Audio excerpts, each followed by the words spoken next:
After I left Harvard, my brother and I were recruited by Dr. John von Neumann to work on the Navy's invisibility project. We had to relearn our physics to include time, gravity, and quantum physics, but Dr. John von Neumann was an excellent teacher. My specialty, since I was reporting directly to the Navy, was the theories of invisibility. It was during this time that I met Dr. Einstein and Nikola Tesla. Although both men had already essentially left the project, they maintained a keen interest in its progress. No, we didn't get the wrong pictures on the screen. Al Bielek, the man speaking in the first person, is Ed Cameron, whose life and family are well documented.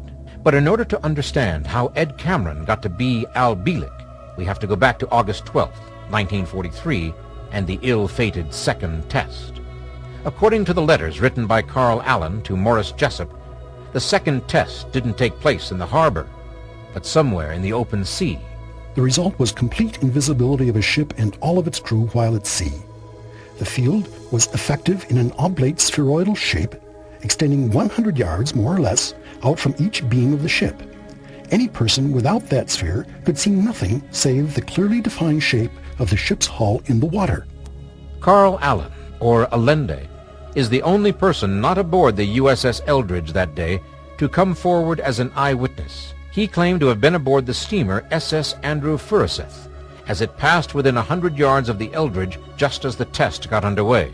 He was so close, he said, that he actually shoved his hand and arm up to the elbow into the visible force field that extended from the ship. Many years later, Allen described what he saw for investigators. I watched the air all around the ship turn slightly, ever so slightly darker than all the other air. I saw, after a few minutes, a foggy green mist arise like a thin cloud. I watched as thereafter the DE-173 became rapidly invisible to human eyes. I don't know what Carl Allen may have seen that day. So many strange things happened. But the USS Eldridge disappeared from its location in the Philadelphia harbor. My brother Duncan and I boarded the Eldridge that day with the understanding that this was to be a test to determine radar invisibility only. We were not attempting optical invisibility, but it happened anyway, at least partially. You could barely see the ship through a thick green fog.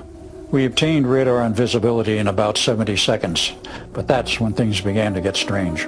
We didn't know it in the control room, but the ship disappeared right out of the harbor. There was a hole where the ship had been, and then all of a sudden, there was no hole. It was just calm waters.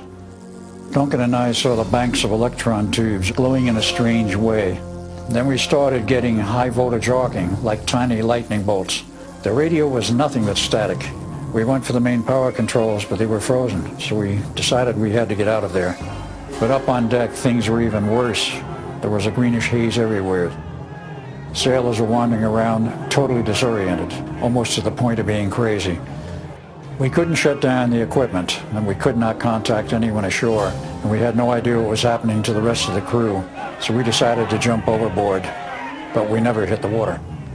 We felt like we were falling through a tunnel. We didn't know where we were or what was going on, but after what I guess was about 2 minutes of this, we wound up in a military base at night with a chain link fence at our backs. Suddenly there was this helicopter beaming a light in our faces, and we didn't even know what a helicopter was. They were still experimental in 1943. The next thing that happened was the military police came out. They grabbed us, took us to a building, and then pushed us on an elevator. We went down several floors where, upon exiting, we were met by an elderly man who introduced himself as Dr. von Neumann. We thought this old man must be crazy. He couldn't be Dr. von Neumann. We had left him about an hour before, and he was a much younger man. And that was just the beginning of the surprises in store for Ed Cameron and his brother Duncan. The man who introduced himself as von Neumann informed them they were not in Philadelphia in 1943, but in Montauk, Long Island, and the year was 1983. He then began to show them technological wonders undreamed of in 1943. This was, he said, the home of the Phoenix Project. The Eldridge was now in hyperspace, and the hyperspace bubble was growing. Von Neumann said we had to go back to the Eldridge and smash the equipment in order to shut it down. He also told us that they had complete control and could send us to any time and place. They put us into this time tunnel, and then we were back on the Eldridge. Then we grabbed axes and started smashing equipment. Eventually it started to wind down, and then we were back at the starting point in the harbor. It was then that the horror of it all became evident to us. For some of the men, the experience had been simply too much of a strain. Some were dead of heart failure or who knows what. Others were completely disoriented, not knowing where they had been or where they were. But most horrible of all, some of the men, like our younger brother Jimmy, were buried in the steel deck and the bulkheads. As the fields collapsed, the molecular structure of the sailor's body was also shifting. If they were near a bulkhead when it rematerialized, they were stuck in it. Duncan couldn't handle seeing Jim like that. He jumped overboard again and disappeared into the future. I stayed with Jimmy and waited there until the fields collapsed. Is it possible that this rather ordinary-looking U.S. Navy ship could have gone through all of that?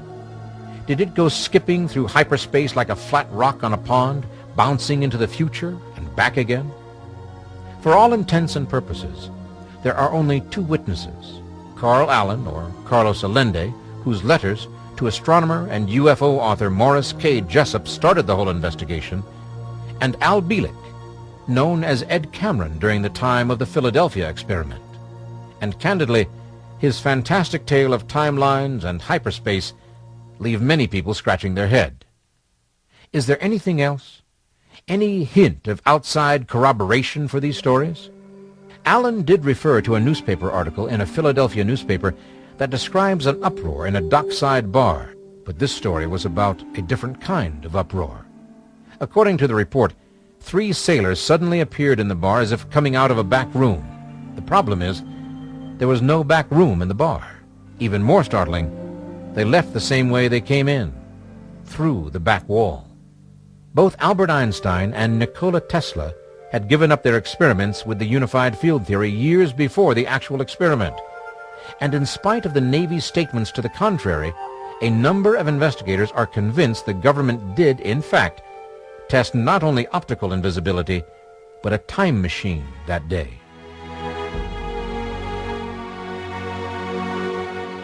Whether or not that's true is still a mystery.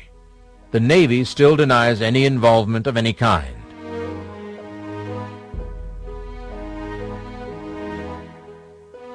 The government generally ignores any questions that are asked by anyone.